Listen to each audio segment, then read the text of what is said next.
So thank you. And North Carolina Governor Josh Stein declared a state of emergency ahead of this weekend's winter storm. The state emergency response team has been activated ahead of the storm's arrival to assist affected communities with any response needs. The governor says many areas of the state will see more ice than snow, and he's worried about widespread power outages and travel impacts.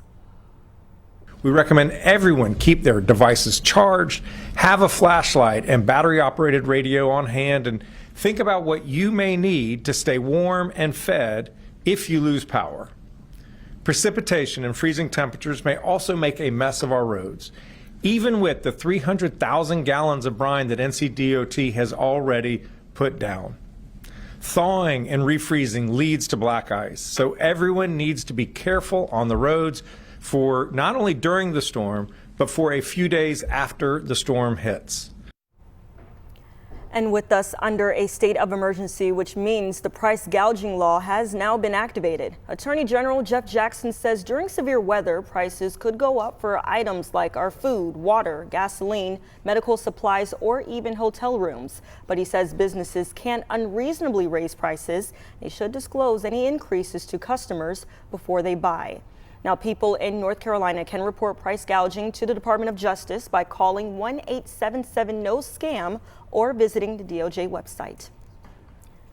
Well, the city of Greensboro is sharing how it is preparing for what's shaping up to be a pretty major winter storm. We want to bring in Joshua Davis now. He joins us from one of the city's salt barns with those preparations. Joshua, what can you tell us?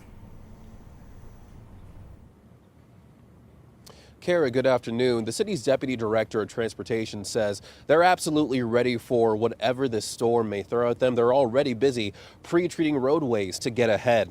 Right now, the city has about 5,000 tons of salt spread between two locations, with more deliveries planned for next week. Nathaniel Moore says it's not just their salt supplies. Their equipment is already pre-positioned so they can wage a proactive snow fight. His staff will have to cover about 2,500 miles of road, paying special attention to overpasses, bridges, and shaded areas. Once the storm hits, they'll shift into emergency operations, with crews running 12-hour shifts until the weather lets up. Initially, you get out ahead. We try and do everything pre-positioned ahead, but we know that with these low temperatures that are going to come in, this is not going to go away in a day. We know that we're in for the long haul, and we're ready to, be out there as long as we have to until we can get everything safe for the traveling public.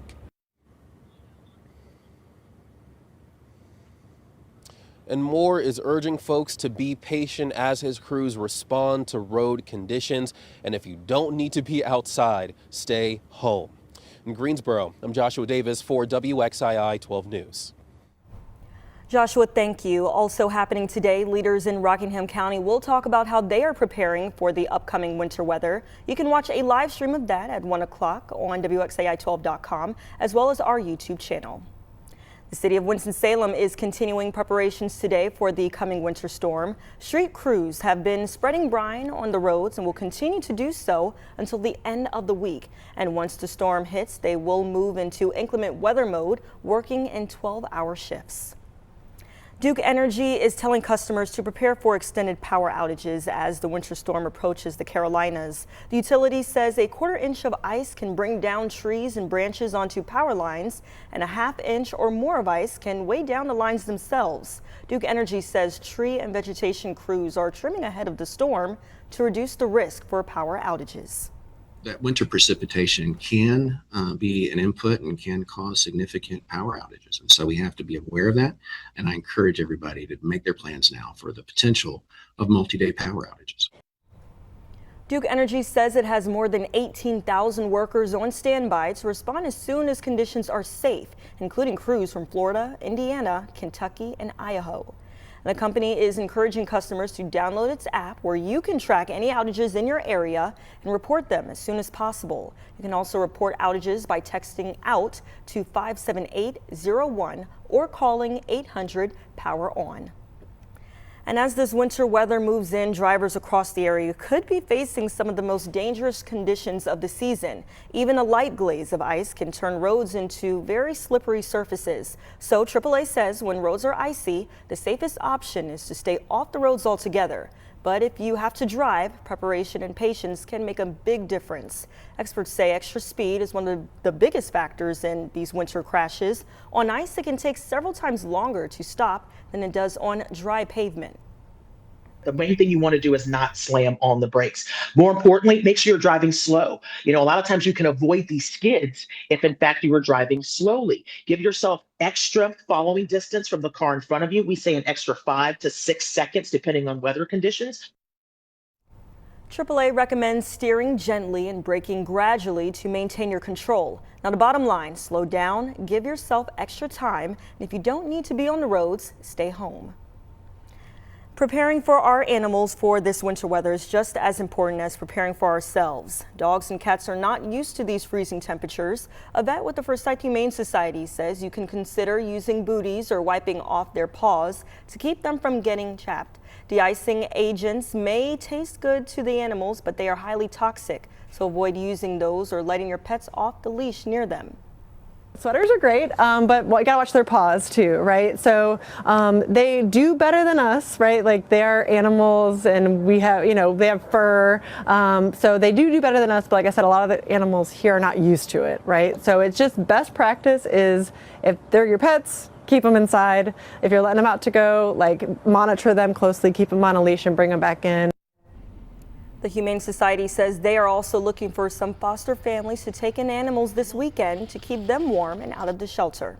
And of course, as we continue to track this incoming winter storm, you can scan the QR code on your screen to obtain a snow code. Schools, churches, businesses, and organizations can report delays and closings through our website. And once you submit your information, you will get a response sometime today. As a reminder, as we are tracking this system, make sure that you turn on those notifications for the free WXII 12 News mobile app. You can also find the latest forecast on our website. In Greensboro, police say a driver is recovering from critical injuries in a single car crash. It all happened around 2:45 this morning on the on-ramp to West Wendover Avenue from South Holden Road. Officers say a man driving a Lexus ran off the road to the right and hit a tree. We're told EMS rushed him to the hospital with life-threatening injuries. Investigators are looking into what caused this crash. In Davie County, a two-vehicle crash on I-40 East caused a more than 7-mile backup during this morning's commute. This happened just before 8 o'clock near Redland Road in Bermuda Run. You are looking at video right now from a DOT camera showing a tractor trailer with its hood and grill on the ground and first responders surrounding a SUV on the shoulder. We can also see multiple fire trucks, EMS, and state troopers on scene. We have reached out to see what may have caused this crash and if anyone was hurt.